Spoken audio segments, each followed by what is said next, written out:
Welcome to the Deltek Vantagepoint Expense Report Training. This is the Expense Report Training Guide.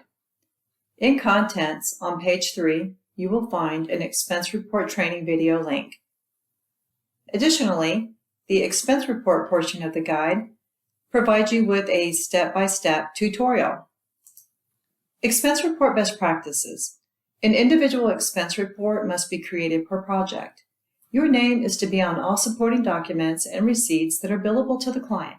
If your name is not already on the receipt, write it legibly as it reads on your expense report, no nicknames. The client will associate your receipt to the invoice by your name. Please note this is not required for non-billable expenses. You do want to save a copy of all of your expense supporting documents on your computer before you begin your expense report. Name the supporting documents so that you can identify them and associate them with the expense line item. Receipt detail is to include business expenses only. Meal receipts must include the itemized receipt. Client meeting meals must include the business reason for the expense and the name of each person. And alcoholic beverages may not be billed to the client. To access the expense report, you will complete these steps. If you prefer to look at the guide, we'll illustrate this here shortly. Here's what's key with the guide. When you get to this section highlighted in yellow, it explains to please refer to this screenshot below. There are numbers associated with each cell. Below that is that number with exactly what to do in each cell. You will need to scroll right to see more when you get to this step. Complete the rest of the numbered steps, and then you will upload your attachments. To illustrate the expense report, in Deltek Vantagepoint, in My Stuff, click Expense Report. The first expense report you'll see says No Expense Report to View. Get started by adding your first expense report or check your filter for what expense report you might be excluding. The filter it's referring to is located right here. You can click down arrow and search the various categories. To begin a new expense report, click the plus and New Expense Report and select For Myself.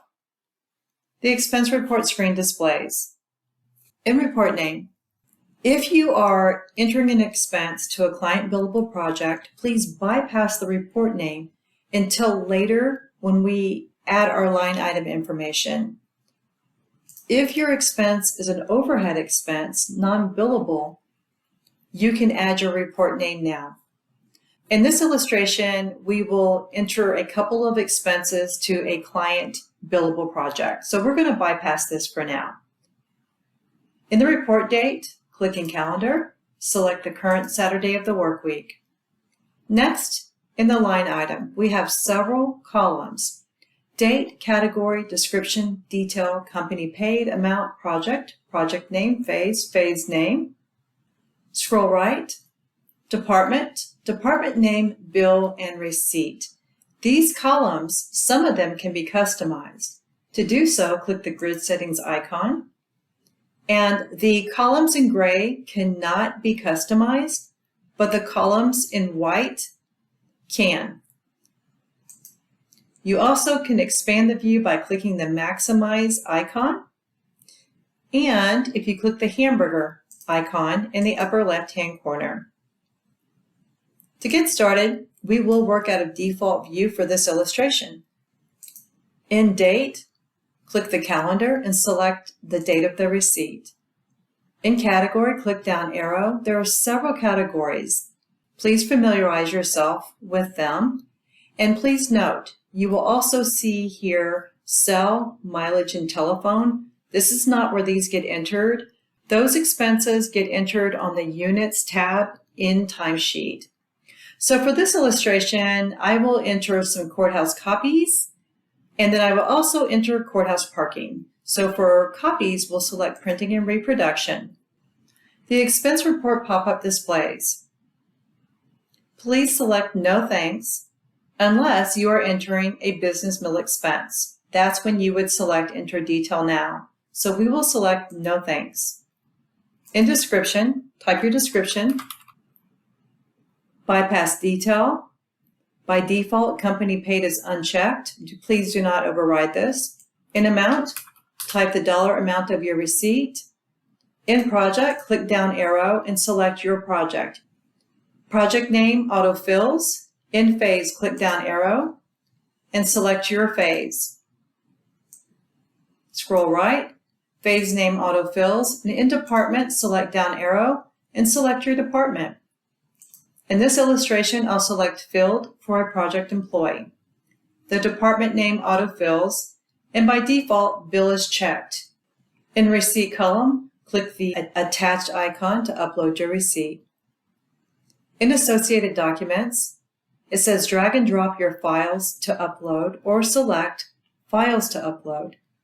I will drag and drop a couple of receipts into our view. As you can see, there's 2 receipts selected and it's represented by the number 2. The receipts upload. These are URLs that can be clicked to view the receipts. Here we have the description of the receipts, and then we have attached to this line. This first line item in my expense report is for courthouse copies. I'll leave that checked. I have not yet created the courthouse parking yet, so I will deselect that. Additionally, over to the right, click the ellipses for options. You can view the PDF here, or you can delete your supporting document from this view. Now I'll click Save. So we're going to add another receipt to our expense report. And the easiest way you can do that is click the ellipses to the far right of the first line item and select Copy.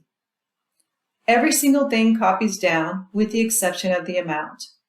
Scroll left and start from the beginning. In date, click the calendar, select the date of the receipt. In this case, we'll leave it the same date. Click down arrow, locate the category. This category is for parking. The expense report pop-up displays, select No Thanks. In description, change that to courthouse parking. Bypass the detail. Company paid is unchecked by default. Leave this unchecked. In amount, type the amount of the receipt. And because we copied everything down, there's no need to type anything else here. However, we do need to click the receipt icon. And now we need to deselect the copies receipt and select the parking receipt and click Save. Now let's enter the report name. The report name requires a 3-part naming convention. This information is in your training guide and we'll illustrate it here.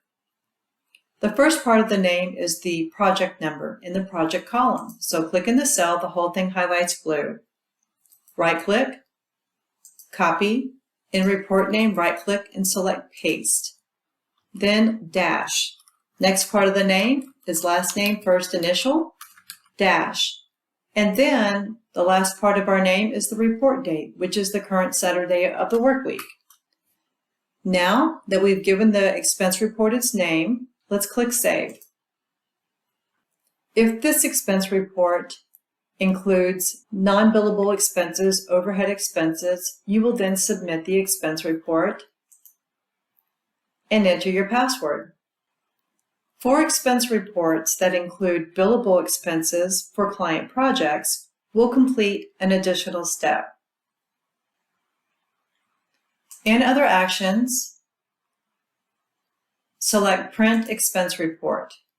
In Print Report, select Detailed Expense Report. Please do not select Summarized Expense Report, and please do not include your attached receipts. So after you select Detailed Expense Report, click Preview. Next, click Save, and save the Detailed Expense Report. To exit this view, click the X in the upper right corner, then scroll right, and go to the very first line item of your expense report. Click the attached icon, and now we'll select Files for Upload.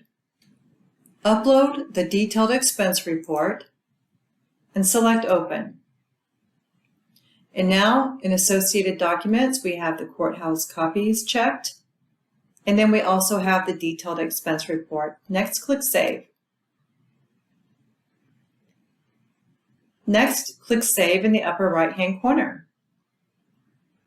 To submit the expense report, click Submit. In Confirm Electronic Signature, enter your password and click OK. The expense report will display Successfully Submitted. Please note that if you submit your expense report and need to make a correction, we don't see it right here, but you will have an Unsubmit button located in the upper right screen. You can click Unsubmit, make your correction, and then save and submit it once again. Upon submitting your expense report, your approver gets an email notification letting them know that your expense report is ready for their review. If all looks good, they will approve it. If they see something that needs to be corrected, they will reject your expense report and type a comment of what needs to be corrected. You will then receive an email notification that includes that comment, prompting you to log into your expense report, make the correction, and then save and submit it once again. This concludes the expense report illustration. To view paid and unpaid expense report history, in the expense report view, click the filter and select My Unpaid or My Paid. When I select My Unpaid, I see one to the right. I can click Select All, or I can select an individual unpaid expense report and click Done. When I select My Paid, I can select individual paid expense reports, or I can select all. I'll select one for now and click Done. The posted expense report displays. To drill down, next to Posted, there's a paid URL. Click that. To see expense report details. To see more, click More. Please note it can take some time to populate. Another way to retrieve your expense report information is click Self-Service in My Stuff.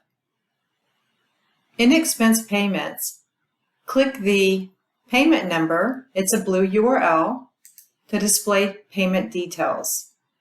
This concludes the expense report portion of our training. Thank you.